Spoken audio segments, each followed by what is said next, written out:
A crack of thunder didn't come from the clouds. It came from inside the mountain of Vritra's chest. Indra stood before him with the Vajra in hand, and even the king of the Devas felt the strange shame of this moment. Power without peace. Because this wasn't a clean fight for glory, this was a fight for water. The world had begun to taste like dust. The rivers were thin as threads. Wells gave up. Crops bowed, not in devotion, but in exhaustion. The waters, apas, living and sacred, had been imprisoned by Vritra, coiled behind his vast, terrible body like light trapped behind a wall.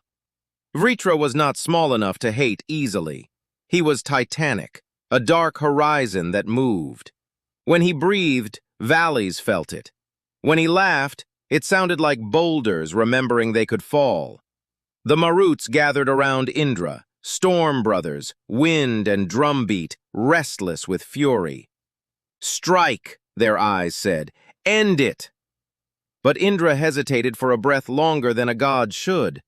Because drought doesn't only break the land, it breaks the mind. It makes you question whether the heavens are indifferent. It makes prayers feel like they're bouncing off a dry sky. Indra lifted the Vajra anyway.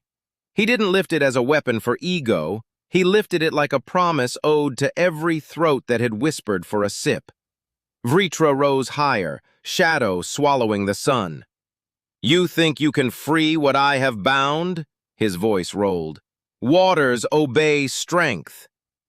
Indra's grip tightened. The Maruts howled and the air turned electric. Dust leapt from the ground as if it wanted to become rain. The world leaned forward. Then Indra struck.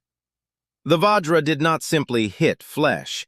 It hit the idea that blockage can be eternal. A flash, white, sharp, uncompromising, split the space between them. Vritra convulsed. And this is the spectacle. After the Vajra strike, Vritra's titanic form collapsed, and from the fissures burst the imprisoned waters. Not a trickle, a roar. From cracks in that mountain body, rivers exploded like breath returning after near drowning. The apas surged out with a living urgency, as if they had been waiting ages to remember their own direction. They did not just spill, they chose paths. They carved channels through rock and soil, mapping themselves into the land like veins suddenly visible under skin.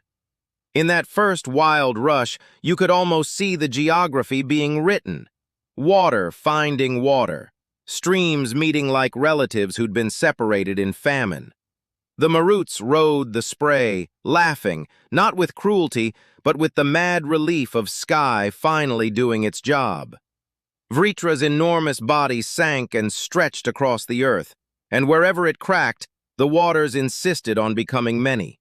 A river here, a river there, threads that would one day be named and worshipped and argued over and sung to. The land drank, and the sound of it was not delicate. It was desperate gratitude. Indra stood, chest heaving, watching the flood rewrite everything.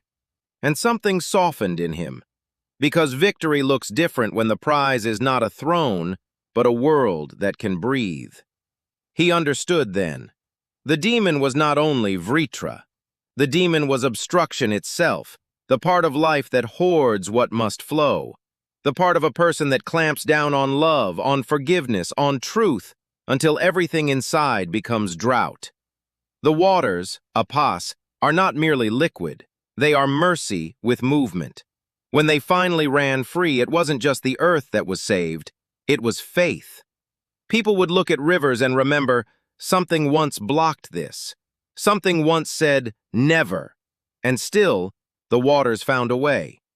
So if you are living in a season of tightness, emotions locked, opportunities damned, prayers feeling dry, hold this episode close.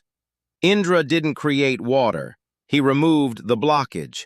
And that is the wisdom only this story teaches. Sometimes the miracle you're begging for is already present. Your life only needs the Vajra strength to crack what's keeping it imprisoned.